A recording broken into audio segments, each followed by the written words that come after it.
બે દિવસના ગુજરાત પ્રવાસે આવેલા કોંગ્રેસ નેતા રાહુલ ગાંધી અમદાવાદમાં અલગ અલગ બેઠકો કરી ચૂક્યા.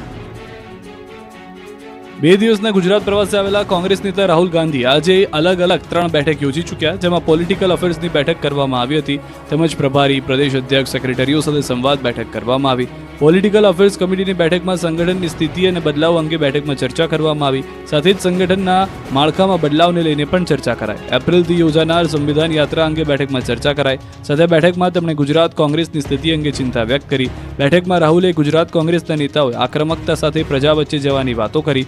આક્રમકતા સાથે લડી શકે એવા નેતાઓને કેન્દ્રીય નેતૃત્વ સપોર્ટ કરે અને લીડરશિપ કોમ્પ્રોમાઇઝ ન હોવી જોઈએ એવી રજૂઆત કરાઈ. બેઠકમાં રાહુલે નેતાઓને પૂછ્યું કે સવર્ણ વર્ગ કોંગ્રેસથી કેમ વિમુખ થઈ રહ્યો છે. અનેક સમસ્યાઓ હોવા છતાં મોટો વર્ગ ભાજપથી કેમ વિમુખ નથી થતો એ પણ સવાલ કર્યો. જ્યારે પણ ત્રીજો પક્ષ છે કે અન્ય પક્ષ સ્થિતિ બને ત્યારે કોંગ્રેસના જ મત કેમ તૂટે છે, ભાજપના મતમાં કેમ ભંગાણ નથી થતું. 30 વર્ષથી એકહત્તું શાસન હોવા છતાં ભાજપના મત ઓછા કેમ નથી થતા અને કોંગ્રેસના મત કેમ નથી વધી રહ્યા. હીરા ઉદ્યોગ, કાપડ અને સિરામિક સહિતના ઉદ્યોગમાં મંદી જોવા છતાં રોષ કેમ બહાર નથી આવતો. મુદ્દાઓ હોવા છતાં પ્રજા કેમ મત આપતી નથી. 8-9 એપ્રિલે યોજાનાર અધિવેશનમાં એઆઈસીસી ગુજરાત કોંગ્રેસનો રોડમેપ તૈયાર કરી સોંપશે. દરેક નેતાઓની જવાબદારી અને જવાબદેહી સુનિશ્ચિત કરાશે. રાહુલ ગાંધીની કોંગ્રેસ હોદ્દેદારો સાથેની બેઠકનો પ્રથમ તબક્કો પૂર્ણ થયો હતો. પૂર્વ પ્રમુખો, પૂર્વ નેતા વિપક્ષ, પોલિટિકલ અફેર્સ કમિટી અને વિવિધ સેલ સાથેની બેઠકો પૂર્ણ થયા બાદ બેઠક અંગે કોંગ્રેસ પ્રવક્તા મનીષ દોશીએ કહ્યું કે આ બેઠકમાં અનેક સૂચનોથી આપ-લે અને ખુલ્લા આમ ડાયલોગ કરવામાં આવ્યા છે. બેરોજગારી, મોંઘવારી અને ખેડૂતોના પ્રશ્ને ચર્ચા કરવામાં આવી છે. આંદોલનના કાર્યક્રમ પણ નક્કી કરવામાં આવશે. જલારામ બાપા અંગે બફાટ અને બાદમાં રાજ્યભરમાં સ્વામી સામે રોષ. સ્વામી જ્ઞાનપ્રકાશ આખરે વીરપુર મંદિર પહોંચ્યા, પરંતુ પછી જે થયું તે પણ ચર્ચામાં રહ્યું. સંત શિરોમણી જલારામ બાપા અંગે બફાટ કરવો સ્વામી જ્ઞાનપ્રકાશને ભારે પડી ગયો. ભારે વિરોધ અને આક્રોશને જોતા સ્વામી જ્ઞાનપ્રકાશ સાંજે વીરપુર પહોંચ્યા. સ્વામિનારાયણ સંપ્રદાયના સ્વામી પોલીસ બંદોબસ્ત વચ્ચે વીરપુર પહોંચ્યા અને પાછળના દરવાજાથી વીરપુર દર્શન કરીને રફુચક્કર થઈ ગયા. જોકે રઘુવંશી સમાજ તેમજ જલારામ બાપાના ભક્તોમાં રોષ જોવા મળ્યો. વીરપુરમાં બાપાના મંદિરે દર્શન કરીને ચાલતી પકડી હતી. એટલું જ નહીં, મીડિયાની સામે જ્ઞાનપ્રકાશ સ્વામી છુપાઈને ગયા હતા. આ તરફ રાજકોટમાં જાલીડા રામધામ નામ મંદિર ટ્રસ્ટના ટ્રસ્ટીઓએ ફરિયાદની શરૂઆત તૈયારી કરી છે. ટ્રસ્ટીઓનું કહેવું છે કે આ માત્ર રઘુવંશી સમાજનું અપમાન નથી, પરંતુ 18 વર્ણોનું અપમાન છે. ટ્રસ્ટી મંડળની માંગ છે કે આવા સ્વામીઓ સામે કાર્યવાહી થવી જ જોઈએ.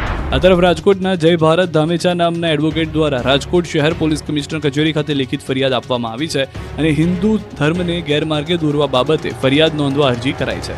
એટલું જ નહીં, વકીલે જ્ઞાનપ્રકાશ સ્વામીને સ્વામિનારાયણ સંપ્રદાયમાંથી હાંકી કાઢવાની પણ માંગ કરી છે. તો આ તરફ જ્ઞાનપ્રકાશ સ્વામીના બફાટ સામે રાજ્યસભાના સાંસદ પરિમલ નથવાણીએ સોશિયલ મીડિયા પર પોસ્ટ કરી. પરિમલ નથવાણીએ લખ્યું કે જલારામ બાપાને માત્ર લોહાણા સમાજ જ નહીં, પરંતુ સમગ્ર હિન્દુ સમાજ ભગવાન સ્વરૂપ માને છે. તેમનું અપમાન કરવાનો કોઈને અધિકાર નથી. પોતાના સંપ્રદાય કે વ્યક્તિને ઊંચા દેખાડવા માટે સમાજને ભ્રમિત કરી દેવા નિવેદનોથી જલારામ બાપાને નીચા દેખાડવાનો પ્રયાસ નિંદનીય છે.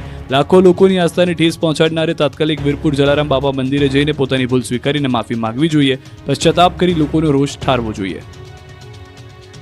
વિદેશની ધરતી પર એક ગુજરાતીનું ફાયરિંગ કરીને અપહરણ થયું. આખો બનાવ સીસીટીવીમાં કેદ થયો. મૂળ ગુજરાતના એક વેપારીનું વિદેશની ધરતી પર ફાયરિંગ કરીને અપહરણનો બનાવ બન્યો છે. આ આખો બનાવ સીસીટીવીમાં પણ કેદ થયો છે. મૂળ પોરબંદરના વેપારી વિનય સોહન સોનેજીને મોઝામ્બિકમાં અપહરણ થયું હતું. સીસીટીવીમાં સાફ જોઈ શકાય છે કે કારમાં અપહરણકારો આવે છે અને ફાયરિંગ કરે છે. ફાયરિંગના બનાવો પણ સીસીટીવીમાં સ્પષ્ટ જોઈ શકાય છે. વેપારી વિનય સોનેજી રાત્રિ સમયે પોતાના દુકાન બંધ કરીને જતા જોવા મળી રહ્યા છે અને તે સમયે એક કાર સામેથી આવે છે અને તેમાંથી હાથમાં હથિયાર લઈને ભાગતા અપહરણકારો ફાયરિંગ કરે છે. વેપારીના પરિવારના મતે 3જી માર્ચે રાત્રે વેપારીનું અપહરણ કરાયું. હાલમાં પરિવારજનો અપહરણના બનાવથી ચિંતિત છે. આ અંગે પરિવારજનોએ સ્થાનિક એમએલએ, સાંસદ અને વિદેશ મંત્રાલયને પણ જાણ કરી છે. ખાસ વાત એ છે કે બનાવને 5 દિવસ વીત્યા છતાં હજુ સુધી વિનયનો પત્તો લાગ્યો નથી. એટલું જ નહીં, અપહરણકારોએ હજુ સુધી વિનયના પરિવારજનોનો સંપર્ક પણ નથી કર્યો, જેથી ચિંતા વધી ગઈ છે. વેપારી વિનયને વહેલી તકે મુક્ત કરવામાં આવે તેવી પરિવારજનો માંગ કરી રહ્યા છે.